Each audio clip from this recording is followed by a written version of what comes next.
Today we're going to look at G4.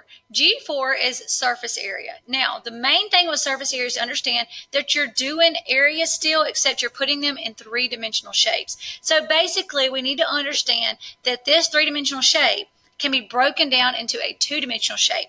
What we call that is a net. A net is where we take this cube and we fold it out into a flat 2D shape. Okay, so that's a net. Now, you can see this cube is made up of 6 squares. Okay, so you need to know the formula for the area of this square, because basically you would find the area of this square right here, and then you would multiply it by 6, because with it being a cube, all 6 of these squares are equal. So you would say the surface area would be 6 times s squared, because s squared would be finding the area of this square, and there are 6 of them. So let's say that this side right here of this square is 5. So we're going to have 6 times 5 squared, because you're going to find the area of this square right here, which is going to be a 5 by 5. So the area of this square is 25 units squared. So 6 times 25, which would also be the same thing as you saying 5 squared, 5 times 5. Now, again, if this square right here is 25, all of these other squares are 25 also. So you're going to say 6 times 25. So the surface area of this cube or this net is going to be 150 units squared. So whatever, if it's inches, it's going to be inches squared, feet, it's going to be feet squared. We didn't specify one way or another, so we have units squared. All right, so here's what that looks like. We're going to, let me put this back in here. If we took this cube and we said that this side is 5 and this side is 5, that's going to be a 5 by 5, so that's going to give us 25 units squared. Okay, so if this side is 25 units squared, so are all of these sides as well.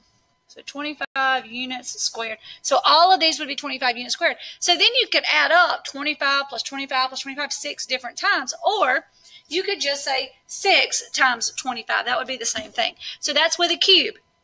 Now, your net on a cube can be a little different. It does not have to look like this one.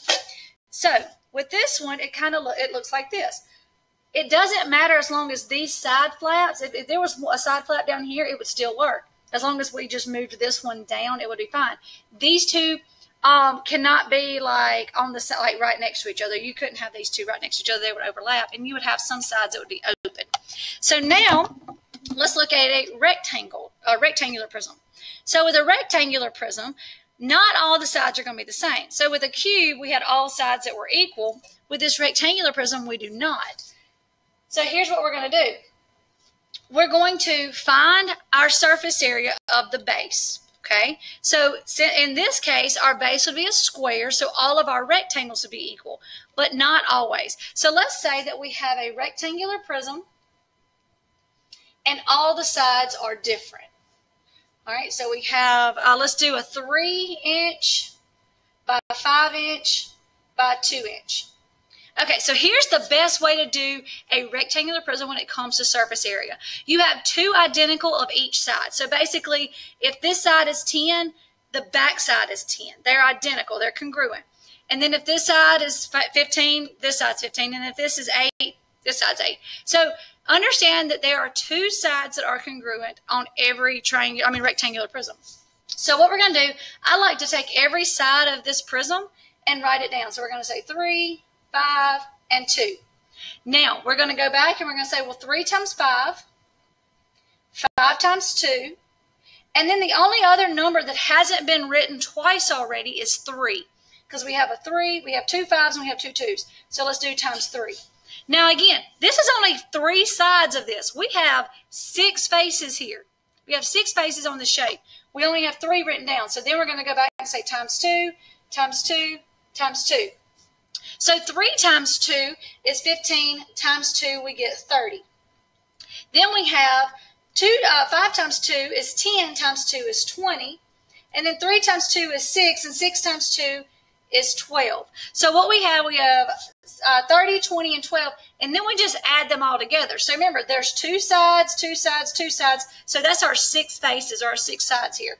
So we're going to add those up. That gives us 2, 5, 6. So we get 62 inches. Notice I'm putting inches squared because, again, we can take this when we're talking about surface area and we're setting it out to a 2D shape, which is called a net. Every 3D shape can be made from a 2D shape once it's folded and manipulated to make a 3D shape.